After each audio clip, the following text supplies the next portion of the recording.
4 года назад я уже был в Будапеште, и все это время у меня было только одно желание – вернуться сюда вместе с женой.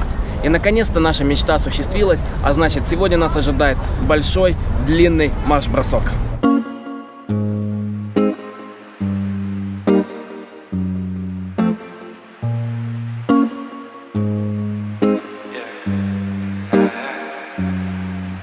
Keep dreaming and dark scheming, yeah you do. You're a poison, and I know that it's untuned. All my friends think you're vicious. Мы начинаем смотреть Будапешт с площади Героев. Это место тесно связано со многими политическими событиями в Венгрии.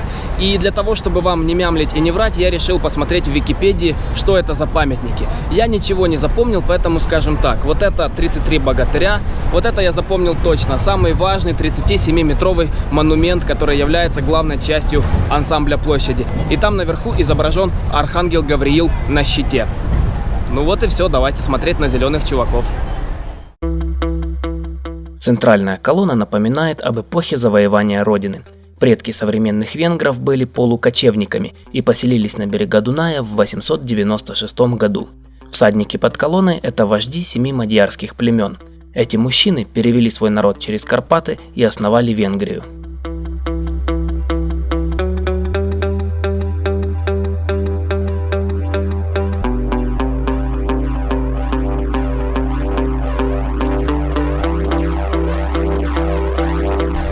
Будапешт известен на весь мир своими термальными источниками. Здесь есть несколько так называемых купалин. Одна из них, Сечени, находится прямо перед вами. Днем это прекрасный способ для того, чтобы порадовать свои кости и откиснуть в теплой воде. А ночью сюда собираются люди для того, чтобы устраивать пьяные вечеринки. Сложно представить более классный способ окунуться в интернациональный пот.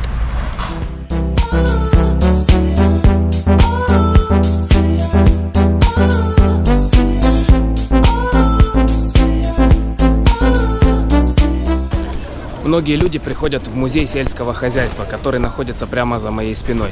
И, казалось бы, ничего особенного, просто какое-то здание, прикольное, старое, но все не так просто. Дело в том, что вот здесь есть памятник чуваку из Assassin's Creed.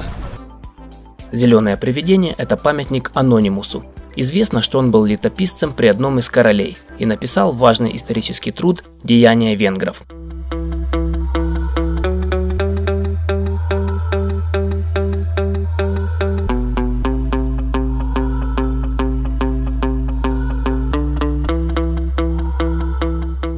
Самое известное место в Будапеште – это, само собой, парламент. Об этом здании я знаю всего лишь несколько фактов. Во-первых, парламент когда-то хотел выкупить сам Фредди Меркьюри. Уж очень сильно ему нравилось это строение.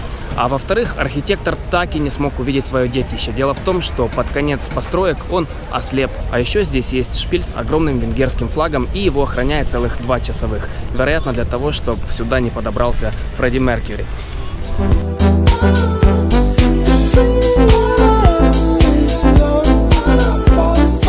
Судя по всему, это разные варианты памятников Тарасу Григоровичу Шевченку. Вы видите, здесь даже на венгерском написано «Заповит».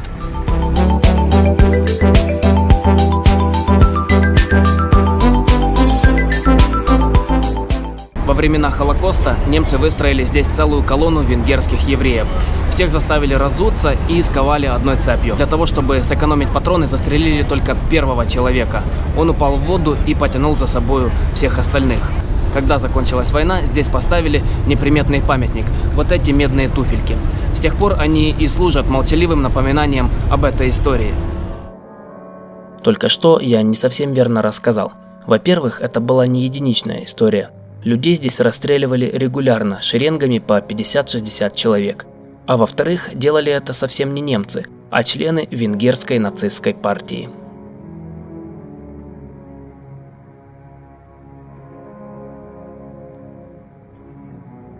Моя любимая достопримечательность здесь – это базилика Святого Иштвана. За 1 евро можно подняться на площадку с обзором 360 градусов. Вид на город открывается просто идеальный. Давайте пойдем и поглядим.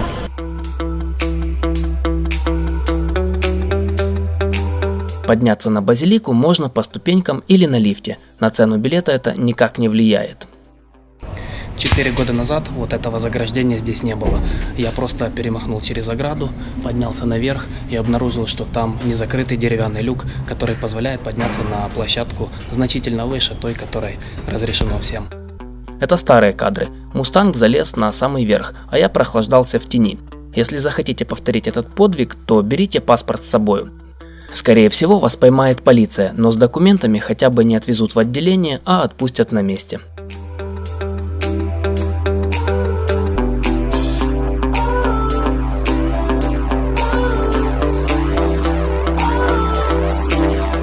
В Будапеште даже есть своя собственная статуя свободы, которая смотрит на весь город. Хотя мы сегодня уже были на одной обзорной площадке, мы решили перейти на другой берег и посмотреть с другой стороны.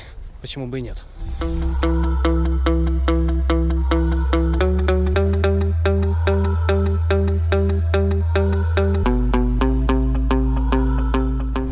Эта площадка действительно стоит того, чтобы подниматься сюда так долго. К тому же она бесплатная, вид открывается почти на 360 градусов. Отличная альтернатива, если вы не хотите платить за базилику. Вы назовете это кладбищем, а я мемориальным памятником. Отойдите на 900 метров от ЖД вокзала Келети и попадете в некрополь Керепеши. Вход здесь бесплатный, но входные ворота закрываются в 5 вечера.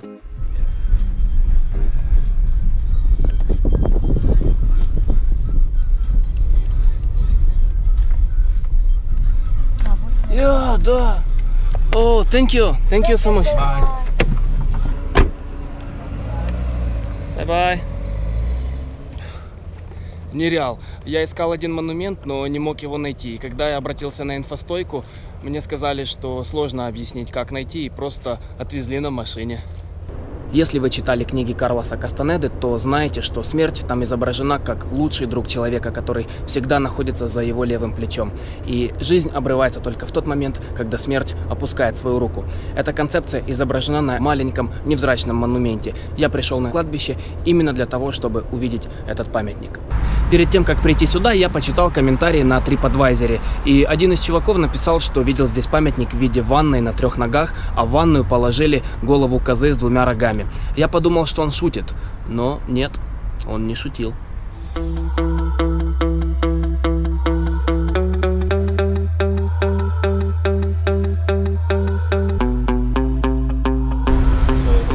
Мы ехали, увидели этот парк и резко устали.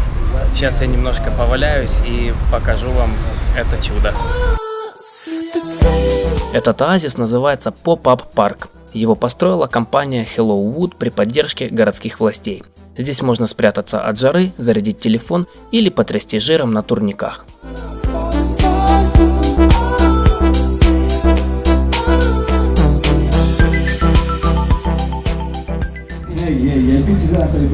Мы с Маринкой сейчас снимаем мосты Будапешта, и по плану мы должны были передвигаться на скейтах, но наша идея с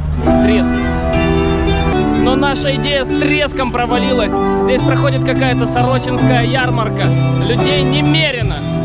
Такое ощущение, что еду раздают бесплатно, но на самом деле нет, она стоит кучу денег, еще какие-то мужики играют.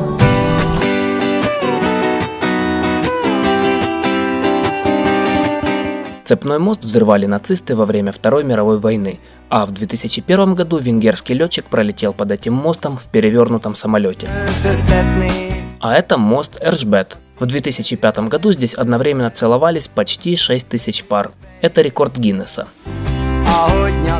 Это мост Свободы.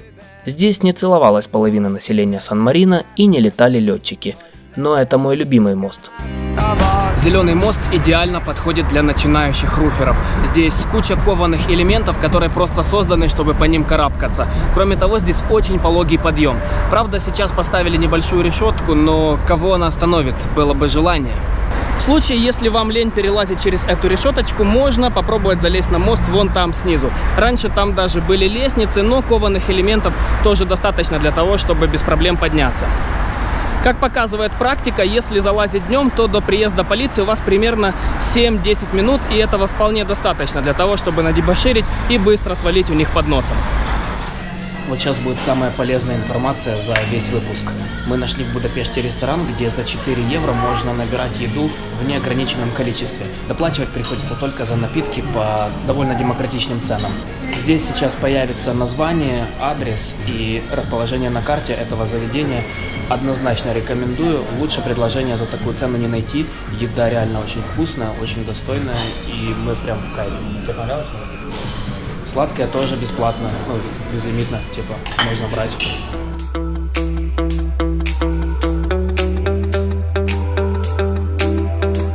Свою экскурсию в Будапешт мы заканчиваем на популярном, но очень романтичном месте. Это набережная напротив парламента. Сейчас самое время отдохнуть и немного набраться сил, ведь завтра нас ждет новый город. А Будапешту мы говорим спасибо и горячо его рекомендуем посетить хотя бы один раз в жизни.